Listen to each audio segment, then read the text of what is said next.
right, everyone. Welcome to another episode of the Baseline Bums podcast. I am your host, Rob, a.k.a. B-Ball Archives, and I am joined once again by my boy, Adam. Hey, what's up, man?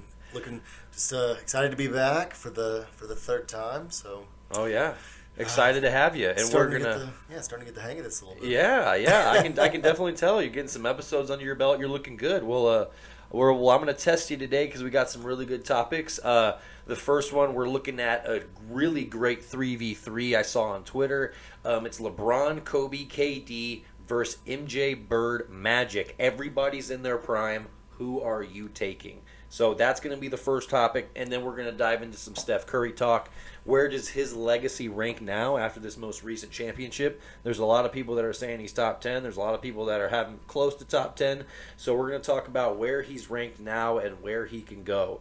Then we're going to dive into a fun topic that we're both going to enjoy. We're going to talk about GOATs of the 2000s. We're going to be talking about Kobe, Shaq, and Duncan. And who would we want to start our franchise with, knowing how everything plays out? And so that's going to be an interesting talk. And then we're going to talk about Spurs championships. We're going to rank all 5 Spurs championships, do a little Spurs talk at the end.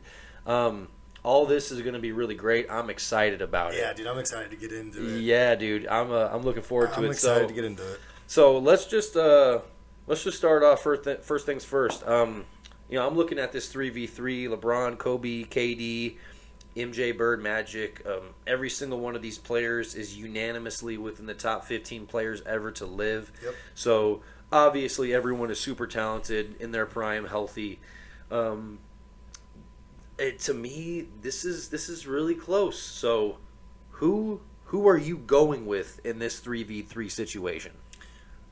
I think conversations like these are always tough because anytime you're comparing eras, sometimes bias can enter in over competition and whatnot, right? So it's interesting for me because whenever I'm ranking my players all time, I try and keep it into the respective era. So each era is equal. How did they dominate in their era? And that's how I kind of rank them. Now, whenever you have this argument and it's actually them playing each other head to head, I feel it's a different thing because they're now playing each other, right? So I'm a big personal believer in microevolution, that people get bigger, faster, stronger. So whenever I look at this, I have Bird ranked 8th all time. Mm-hmm. Yep. Magic 4th. Yep. I have MJ as the GOAT, right? So that's 13 total spots. There's I have Kobe at 9, LeBron at 2, and KD at 13. So 24. So theoretically, right, I have the old school guys ranked higher overall. All time, yes. Correct. But I think if they were actually to play, I think LeBron, Kobe, and KD would win. And I kind of start at Kobe and MJ. I think whenever you look at two players, Kobe is MJ 2.0. Really. Kobe 2.0 is MJ. He plays almost identically like him offensively, has an incredibly similar arsenal, maybe a little bit better three-point shot than MJ had. But I think that if they were playing against each other in a 3v3 scenario, I don't know that they would be a complete wash. MJ might be a slightly better defender, but I think that would be an incredibly close matchup. And then I think you'd have you'd have LeBron and you'd have Magic guarding each other. And although you could say Magic's the better passer, I think LeBron's a substantially better athlete. He's stronger, although they're similar heights. I think that LeBron would definitely have the edge in that. Yeah. And then ultimately it'd be between Larry and KD. And I think they're both awesome in their individual era. I have Larry ranked higher all time. But I think KD is just such a freak talent. He's 7 foot tall. He's longer than Larry. And you saw in KD's time, specifically with the Warriors, he was actually a really solid defender. So I think just physically him guarding Larry, although Larry was super skilled, KD's length would give him problems. And I just think KD never made an all-defensive team, and Larry made 3 of them. I'm going to throw that out there. Yeah, but I don't think there are too many Kevin Durant's out there that Larry was having to guard. I know. No, and, I wholeheartedly agree. And, KD's he's not going to hang his hat on his defensive side, but you could tell specifically in those Warriors championships, I feel like he took his defense to another level, and that possibly could have just been the system that he was a part of. But So it's a super tough debate. I'm curious to see where you kind of stand on it. Yeah, I mean, it's really close. I mean, we're talking about a lot of the guys that are ranked super high all time, so you have to address it with a certain amount of care when you're talking about it. But ultimately, we're in agreement. I'm gonna take the newer generation players. I'm taking LeBron. I'm taking Kobe and KD. I think that, you know, I think when you're looking at what these players can do offensively, a lot of it equals out. A lot of it kind of evens out. And you look at how they affect the game. But when I look at the defensive side, it's pretty much night and day because I'm looking at Kobe who has 12 all defensive teams. LeBron's got I think 9. Yeah. And so they have 21 up against MJ's got 9 and then Bird's got 3. So I mean, just from defensive accolades alone, I don't really think that they're going to be able to bring it to stop that offensive arsenal. Yeah, LeBron could guard Magic easier than vice versa. Right. So I think that 3 just has a little bit too much defense. I still think that the MJ is so offensively potent that he's going to be able to get to his spots and do everything. But man, there's just going to be too much defense on that younger team, and it's I mean, players have just got more athletic. I Yeah. mean, you hate to. You never want to point to that, but yeah. I mean, it's true. Players have just look at clips of. I mean, you talk about what JJ Redick said, right? Yeah. Playing against firemen like that. You don't want to be disrespectful to that era, but the worst player on the active rosters now. It's just the league's way deeper. Those guys would have been way better years ago. You have some guys that are in that league 20, 30 years ago that just couldn't hack it in today's game. Well, I mean, there's you got to look at both ends of that argument because there's a lot of people that are looking at a current player and saying oh, if I dropped him in the 60s or 70s, they would just absolutely eat. But you got to think about what if a guy like Wilt had the advances of modern day science where he was able to hop in the cryo chamber and recover, and he was able to hook himself up to all these things and track his muscles and really develop, and players weren't smoking cigs and smoking cigars and drinking beer in the locker room. They were doing that up until the 90s. There's Ron Artest was still, drinking Hennessy at halftime in the Well, let's not label our moral compass on what Ron Artest would do. Let's not get into that weird situation. I wanted to bring him up last week when we were talking about Ben Wallace, the malice, but God. You're right. Well, there's so much more technology available. You look at how much players like LeBron or you hear in football Russell Wilson, Tom Brady, how much money they spend on nutrition, just dedicating their body towards longevity. I think that's one reason why you see players look at LeBron slowed down, and part of that is how much information is available, and that feeds into athleticism and all sorts of different things. So it goes a long way. I think that this argument you could split hairs. I think we could both make arguments for the other side quite easily, but hey, we were born in the 80s. We grew up watching these guys a little bit more, so maybe we're a little biased, but I don't think so. Oh yeah, I genuinely don't think that's what it is. But yeah. I mean, we love some Bird, Magic, and MJ, but that KD, LeBron, Kobe, that's just too much to deal with. I don't think anybody can deal with that. That's an arsenal. But yeah, that's certainly a very interesting 3v3. I don't remember where I saw that on Twitter, but shout out if you were the one that posted that. That was really interesting. That got a lot of people talking.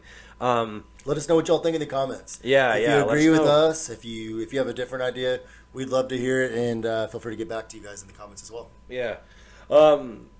So that being said, we're taking LeBron, Kobe, KD, and now we are moving on to an interesting topic. There has been a lot of Steph Curry conversation ever since their recent championship. Obviously, the Warriors are going to be the reigning champions going into the 2023 season. There's a lot of people that are ranking Steph very highly, and they're saying that he was able to win before KD, with KD, and then now that he left their team, he was able to rise back to the top again, and they're saying that this is enough to catapult him in the top 10. So where are you viewing Steph Curry's legacy now?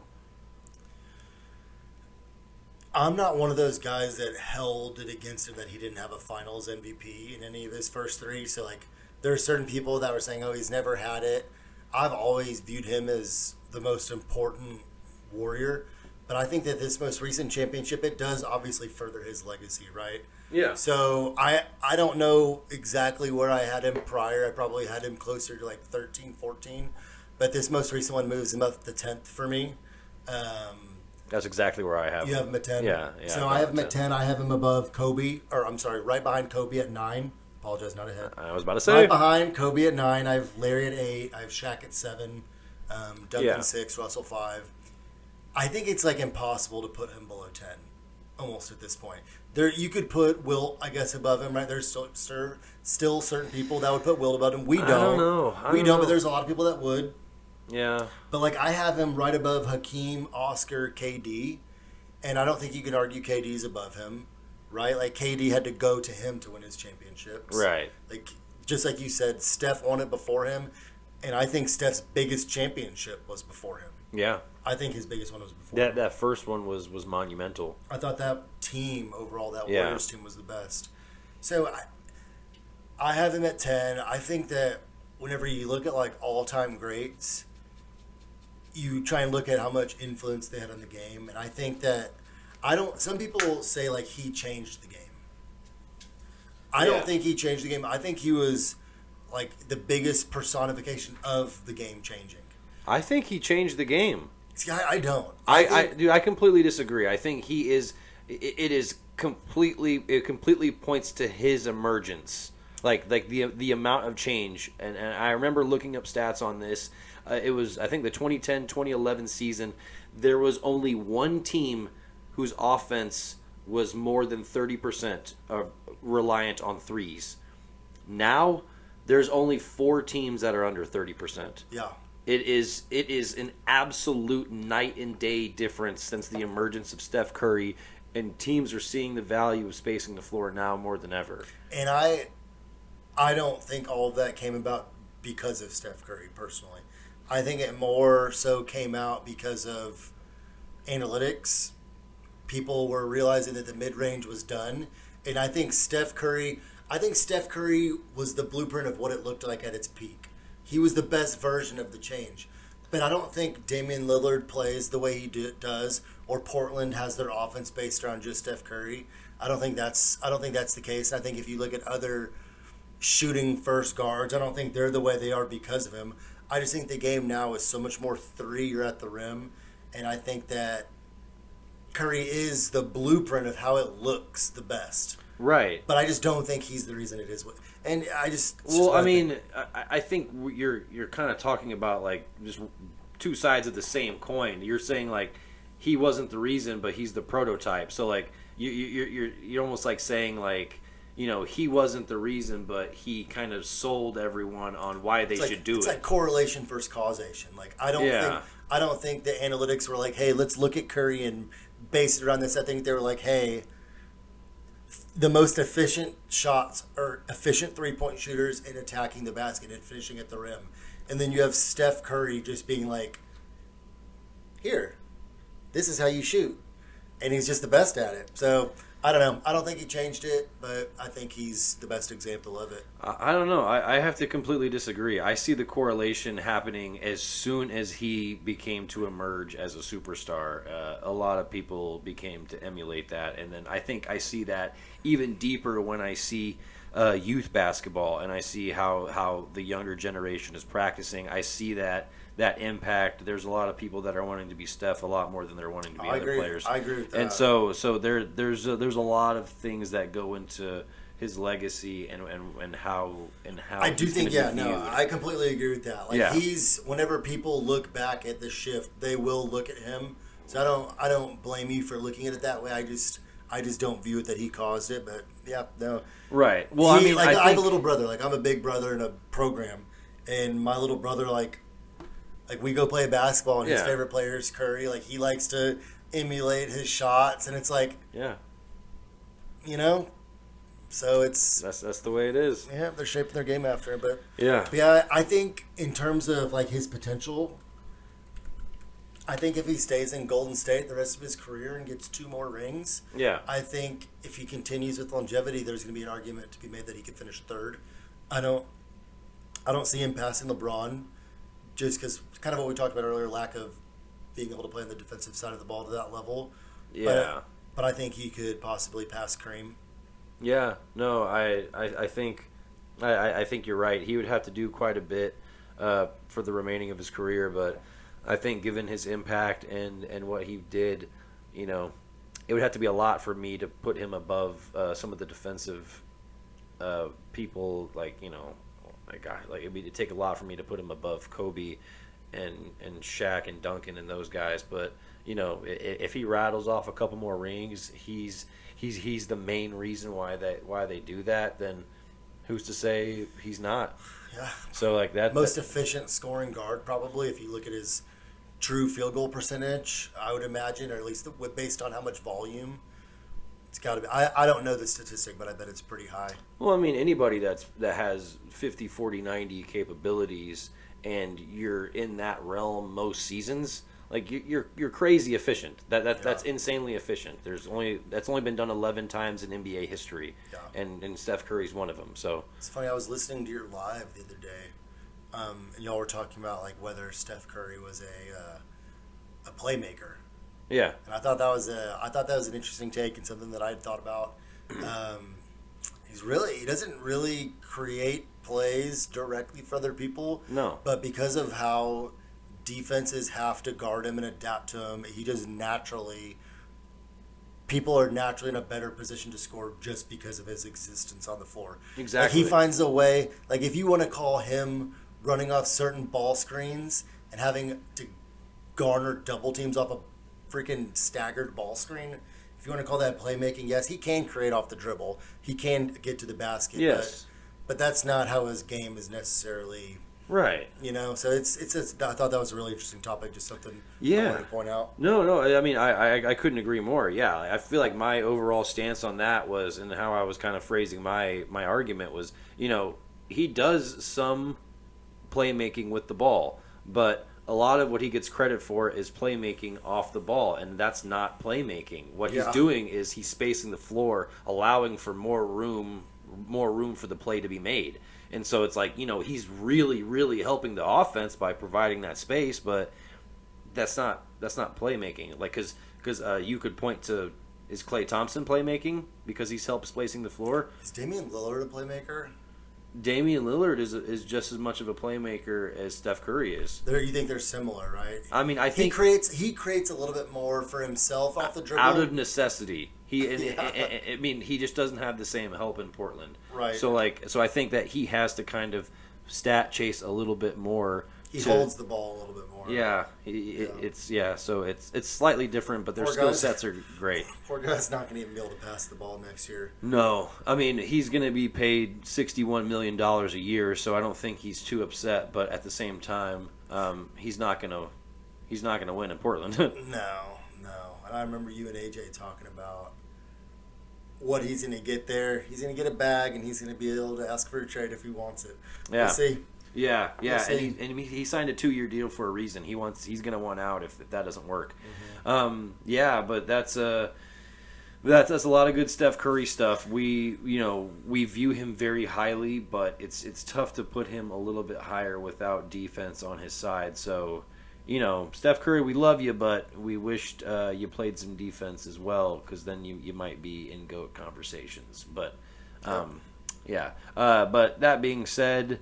I'm still looking at the Warriors as one of the tougher teams to beat in the whole NBA, so maybe they're rattling off some more rings. Who knows? I'd probably have them as the second best odds to get it next year, but the most likely team to win one in the next 3 years. How's that? Yeah. If they can keep Draymond, he's asking for a max contract, which is crazy talk. Right. He doesn't deserve a max, but at the same time... Go chase your bag. Right. Go chase your bag, Draymond. I don't blame you. Well, I mean, he's... Why go chase the bag when you're in a perfect situation? But I do like Steph's comments when he said that we are a package deal when he was talking about him and Klay and Draymond, and so he kind of doubled down, and if you see the Warriors let go of Draymond, they might end up having to blow up the team. They need him. They might let him go though. You don't know that. We'll see. They may like Jordan Poole that much. God, I hope. No, Jordan Poole's a great player. Yeah, but like, who's more important to them winning? No, of course. We know the answer. Yep. It's Jordan Poole. No offense, Jordan. You're great too. Okay. But yeah, so that's a lot of good Steph Curry talk. Let's just change gears a little bit and go into a topic that we are going to enjoy very much. We're going to be talking about GOATs of the 2000s. We're going to be talking about Shaq. We're going to be talking about Kobe, and we're going to be talking about Duncan. And who would we rather have starting out our franchise? Like we're drafting this guy as a rookie, and we are building our franchise around this player. So I'm gonna go ahead and start it off. Okay. I'm gonna go ahead and start it off by okay. Personally, I have Tim Duncan as the highest ranked person on this list. So obviously we love us some Tim Duncan here, but I think I'm gonna take Shaq. Okay. I think I'm gonna take Shaq because I think that while Tim Duncan is going to be able to fit just about any system and contribute because he's such an adaptable player, I think Shaq is going to be the system instantly. I think that he is so dominant, by far the most dominant center that we have ever seen in the game. You know, I've seen people say that he had good footwork. I don't even think he had good footwork. He just had the ability to take a drop step and put his body into you and move you. And so I think that what I'm looking at, you know, straight up dominant players and who I would take first, I think I might take Shaq first. And honestly, an underrated defender in the 99 in his 99-2000 season, he was literally one vote away from being Defensive Player of the Year. And in my opinion, that may have been one of the best seasons ever because he had won his first championship, Finals MVP. He was the MVP. He had I'm trying to think. Definitely one of the best seasons. Yeah, one of the best seasons in NBA history. So I think I'm looking at those three, and I think Shaq is probably the sure option. I think I'm going to go Shaq. Sure option. That hurts. Well, I mean, I love Tim, but we're splitting hairs. I think Shaq's dominance was obvious right out of the gate, and so was Tim's. So was Tim's. I was about to say Tim got one in his second year. He won a championship. In his right. Season. I'm splitting hairs here. Because I want to go Tim Duncan. So this is kind of where I'm at. But I got to go Shaq. I have Tim Duncan ranked highest out of the three of them as well. We're both from San Antonio. I'm sure there's a little bit of bias coming to this. I know there are some Laker fans watching, and they're probably a lot of y'all think Kobe's third all time. And rest in peace. That death hit me harder than any celebrity by far. Oh my goodness! I still think about it. Kobe's not better than Tim. He's not better than Shaq. I'd say most basketball aficionados agree with this. Shaq has the most dominant stretch of any three of these players. 2000, 2001, 2002, those 3 years in a row, Shaq was the most dominant player in the NBA, right? I think that peak was better than any peak Tim Duncan had, even though Tim Duncan was back-to-back MVPs in 2001, 2002, while he was winning those championships. So isn't that kind of funny to think about? Yeah. So I think what separates Tim and Shaq is Shaq didn't take care of himself. Tim Duncan got in better shape as his career went along, and Shaq got in worse shape as his career went along. He let himself go. He didn't have the same longevity. His last real meaningful years, he was okay for the Cavs, but his last really, really meaningful years were in Miami. And that was after he'd been in the league for, a good amount of time, but I would say Duncan was better for longer. That's why you see him with, 16 or 17 all-defensive teams. He was 15. 15. It was, but still the most all-time. Crazy amount. Yeah. Think about that. Being a top 15 defender in the NBA for 15 years. And it was probably 15 consecutive years, too. Yeah, and no third team, only first or second team. That's an insane stat. Yeah. His efficiency rating as a defender, he's a better defender than Shaq. Shaq was a more dominant offensive player. There's no doubt. It's funny that Shaq kind of started Hack-a-Shaq, But imagine how much more he'd get fouled now. You know, like, I feel like it'd be implemented more. He'd have to fix it more, but I just think the biggest difference between the two is the longevity with Tim. Also, Tim had a ton of help. David Robinson's top 75. Manu and Tony are both Hall of Famers. Manu already got inducted. Great for him. I think he's very, very well deserved. Best sixth man of all time, despite what Gilbert Arenas recently said, which I don't know if you heard that. Yeah, I saw that. Blasphemy. He was talking some Jamal Crawford. Embarrassing take by Gilbert Arenas, and I would love to talk to him about that, but we won't get into it. But yeah, I think Tim had a longer, more successful career than Shaq, but I just think Shaq's prime was better. But I think too, Tim was a better leader. Like, looking back on it, I love Shaq now. He's one of the best personalities, but look at how Tim led. Tim didn't put his organization in a position that literally got him and Kobe Bryant at odds. Kobe got so frustrated with Shaq because he wasn't working. Yeah. Imagine, like, he would never, ever have to do that with Tim Duncan. No, he Ever. never would. And we haven't talked about Kobe, but I have Kobe third, and with all due respect to him, he had more longevity than Shaq as well. But those first three championships, you can't go back and change it. He was the Batman. I'm sorry, I apologize. He was the Robin. Kobe was. Barely. I don't think barely. I don't think it was barely. I think Shaq was by far the more important player. And I think you saw it whenever he was out. Their winning percentage without Kobe was substantially better than their winning percentage without Shaq. And I think everything went through him. And I think I don't want this to be a bash Kobe because I do have him top 10 of all time, but he went through a couple bad seasons until he got Pau Gasol. Yeah. I mean, Pau Gasol, in my mind, was the most valuable player on one of those. I think the first championship team.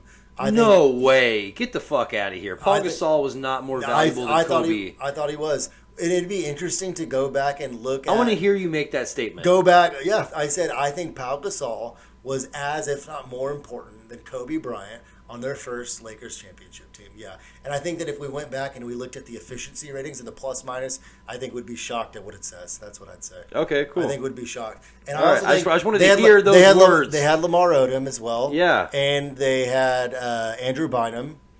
And I think that they were an 8 seed until that happened. So that's why I will never, ever, ever, ever, ever, ever, ever, ever, ever listen to somebody that has Kobe over Tim.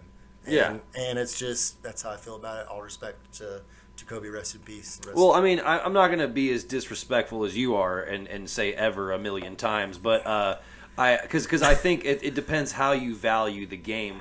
People that value and rank players that are based on skill a lot more than accolades, I feel like they tend to have Kobe a lot higher than Duncan because of his arsenal, because of the amount of positions he could defend on defense, because of the different things he could do, not because of how well he did them. Do I hear you defending a Kobe over Tim? No. Right, I'm just saying what I've seen is I don't think it's as disrespectful as you're making it to be. No, I mean, I still keep in mind I still have Kobe top 10 of all time. Right, no, of course. So I think part of that came from there's so many Kobe fans that have him second or third all time, and I don't think they lived through the time period where I thought he was the Robin to Shaq. Right. And Tim Duncan was never, actually that's false. I was about to say Tim Duncan was never a 7 seed. I think we were a 7 seed one year against the Mavericks. So Tim had some years, but I think we were still like a 50-win team that year. Yeah. The Lakers in between Shaq and Gasol really, Kobe was having to do too much, granted. Yeah, Kobe was having to do a lot, and his ego got in the way. I feel like he wasn't willing to accept any sort of pay cut whatsoever, and he demanded that he was going to be the highest paid player in the league. So he was kind of like, hey, I know our team's not really doing that well, and I'm not willing to do anything to help. And Tim was a different way. He was like, I'll take a little pay cut to make the team better. Yep. And so, yeah, there's just a lot of difference between those two, between all three of those guys. And obviously, we're big Tim Duncan fans, but I had to make the argument for Shaq. I had to play devil's advocate. And also, if you grew up a Spurs fan, you had a huge rivalry with the Mavericks. Yeah. And you had a huge rivalry with the Lakers. Yeah. But, like, after it was all said and done, even when these guys were still playing but the rivalry no longer existed, it was like I grew to like love Kobe. I grew to love Shaq. Shaq especially after he retired. But just like, respect for what that rivalry meant back then, and respect all three players. Obviously, three of the best 10 players to ever breathe. Oh, yeah. I think it's an equal part hate and respect, where it's like you hate that person so much because, they were your rivals, you went against them, you battled against them. But, it's Superman. Every Superman needs a Lex Luthor. You gotta appreciate the people that you're going head to head against, and those were that was some of the that was probably. I feel the same about like Dirk, dude. And obviously, like Jason Terry's not. I never grew to like Jason Terry. No. I still dislike Jason Terry, Derek Fisher. These are people we will not like. And one quick side story, which is one of the more embarrassing stories of my life. I lived in Dallas after going to school, and I'm at the mall, one of the malls over in Dallas. And I run into Jason Terry in the mall, and this is right after they won a championship. This is in like 2011, 2012, and I congratulated him on his ring, and I'll forever be embarrassed that I did that. But why did you do that? I don't know. I like you just like see a star in front of you, and you said it, and I'll never forget that I did that. So Jason Terry, if you ever somehow watch this and you remember that moment, I'm sorry, I would take it back. Well, that's I congratulate bold. Dirk now, but like Josh Howard, Jason Terry, JJ Barea, I dislike the three of you still. Right. I mean, there's a handful of players that I just cannot get on board with. I will just forever dislike them. And Jason Terry's on that list. Walton. Oh yeah, Luke Walton can eat a bag of dicks. But but yeah, so they're in that group of players, but players who are not in that group were Kobe, Shaq, and Duncan, and those guys are absolute legends. So we appreciate the battles that we got to watch those guys in. And speaking of Duncan, we're gonna keep him in our focus as we shift into our last topic, where we're gonna be ranking the only 5 Spurs championships, but we're gonna kind of go down the list and rank these rings. So, mind if I start it off? Yeah, go ahead. Let me know who you got. If you don't mind, I'm gonna start from 5. Let's do it. 5 and work down. At 5th, I've got the 2007 championship team. We are in agreement about this. So we both have that last. Yes, we do.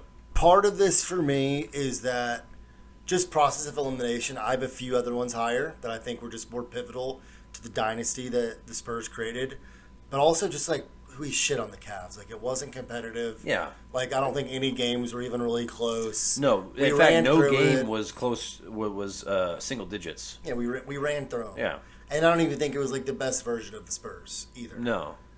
So I had them last. It's easy whenever we're literally so blessed to be Spurs fans. We are ranking which of our 5 championships are the worst. Yeah. Teams, most people don't even have the ability to do this. Or the best, depending on how you want to look at it. Yeah, we're talking about which championship we don't. It's right. It's crazy. We're blessed. So, 4th, I have the 2005 championship. Yeah. Am I differing from you here? Well, I have 05 a little bit higher. See, I have 99. Okay, so you have 99 as the 4th. Yes.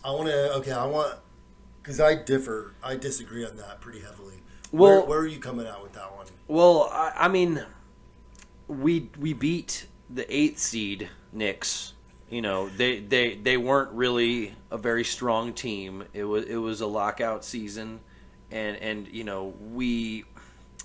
I hate to say it, but we didn't get to play the Bulls. It was after the 98 season, after the 98 Bulls, and they basically got blown up. Yeah. And so I was, in the back of my mind, the matchup should have been Spurs-Bulls. That would have been crazy. How nuts would that have been? So, I feel like that really robbed the Spurs of getting to test their full potential whenever D-Rob still had some gas in the tank. So I think while it was the first championship, it was super memorable, and, that started off the legacy. Yeah. But I still feel like, that was a pretty weak championship in terms of who we had to beat to get it. Even though we were a great balanced team. I have 99 as 3rd. Do you have 05 as 3rd? Yes, I do. So we just have those two different. Right. So yeah. So my thing with 99 is, yes, it was a lockout season. So it was, I think, whether it was like 50 games played in the regular season, roughly. Yeah, something like that. So I know that question marks emerged because of that, but it was our first championship. It was when you look back at the 15-year span in between our 5, it was the first of 5. It was the starting of our dynasty, really. Yeah. Like, I wouldn't say it stapled our dynasty, but it's when it began. It was when the Twin Towers emerged, right? Yeah. It was also, we lost 1 game to Minnesota, I believe, in the first round, and we lost 1 game to the Knicks. We swept the Lakers, and we swept, I believe... Did we lose a game to Portland? Am I wrong here? I don't remember how that Western Conference Finals... We swept the Lakers. We swept the Lakers with Shaq and Kobe. And for me, I just...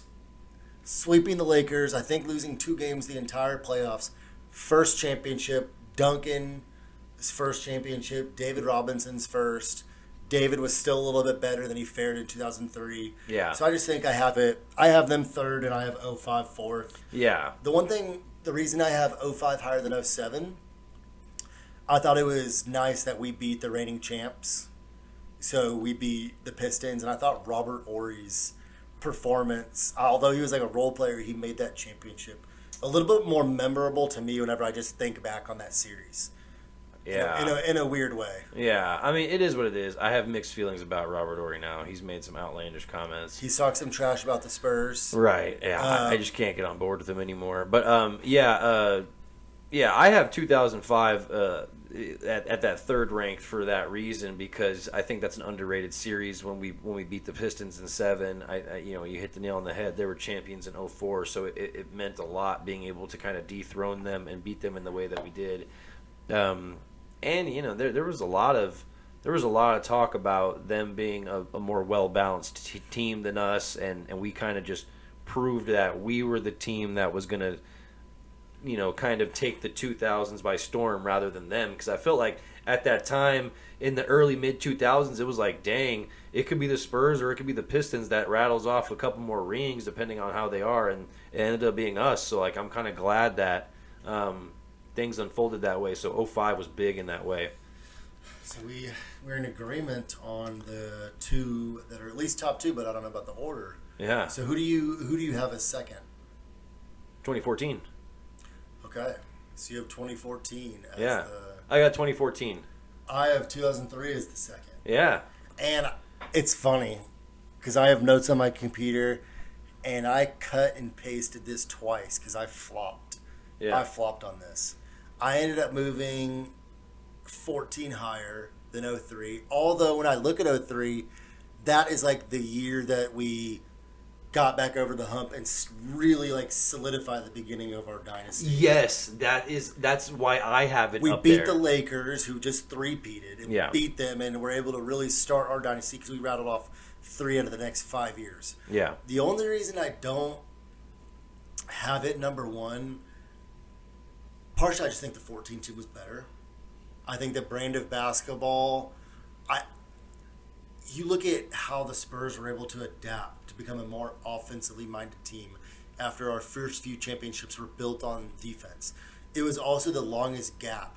Outside of that 2008, 9, 10, 11, 12, 13, 6-year span. Yeah. We went 6 years in between 7 and 14, right? It also came in the cusp of the previous year being devastated by Ray Allen.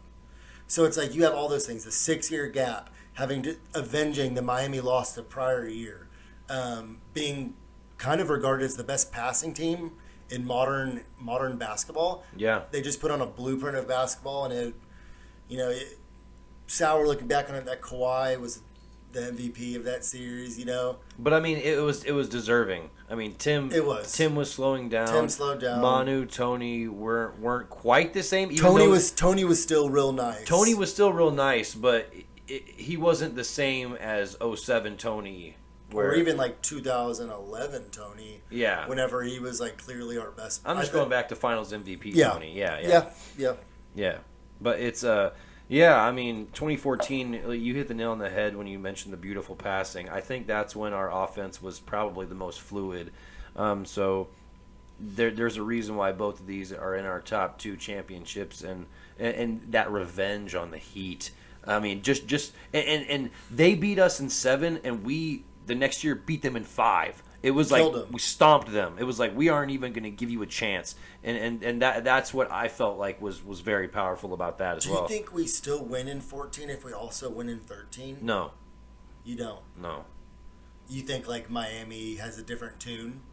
Well, I mean, I think some people just respond when you get hit in the face. And in 13, we got slapped in the face so hard that in 2014, we had no choice but to come out for blood. We wanted vengeance. And maybe we don't have that fire in us if we don't lose. Where do you think? Do you think Tim Duncan ranks any higher if he wins in 2013 as well and has 6 and went 6 for 6?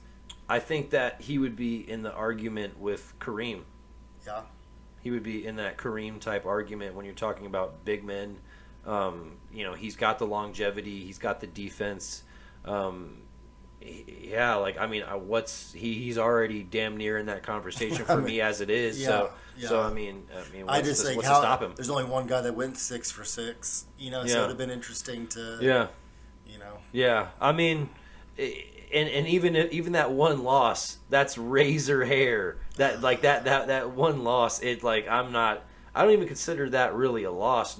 Like given who we played and how we played them. I'll never be able to forget that play. Oh, never. That's going to be. Just playing it back as we were sitting here just a second ago. Unfortunately, yeah. Tony's closeout, Ray Allen's form, Bosch's pass. Yeah, I mean, Bosch shouldn't have had that rebound because he shouldn't have gotten it because Tim should have been in. But that's a different story. But yeah, so I think we're more or less on the same page in terms of Spurs championships, and we have one or two in slightly different orders, but we kind of agree on the significance and what makes each one of them special. So I agree. We'd love to hear what you guys think. So please give us some of your opinions in the comments. Yeah, Spurs fans, let us know how you feeling about this Spurs chat. But yeah. That being said, that is feeling like a really good episode. Yeah. I think we covered a lot of really good topics. I'm just excited that y'all were here to experience it with us. So that's a good episode of the Baseline Bums podcast. I am your host, Rob, a.k.a. B-Ball Archives. And once again, I'm with my boy, Adam. Appreciate you guys. Thanks for coming in. Yeah, we're going to be putting out some more episodes soon, so y'all stay tuned, and go Spurs go. Go Spurs go.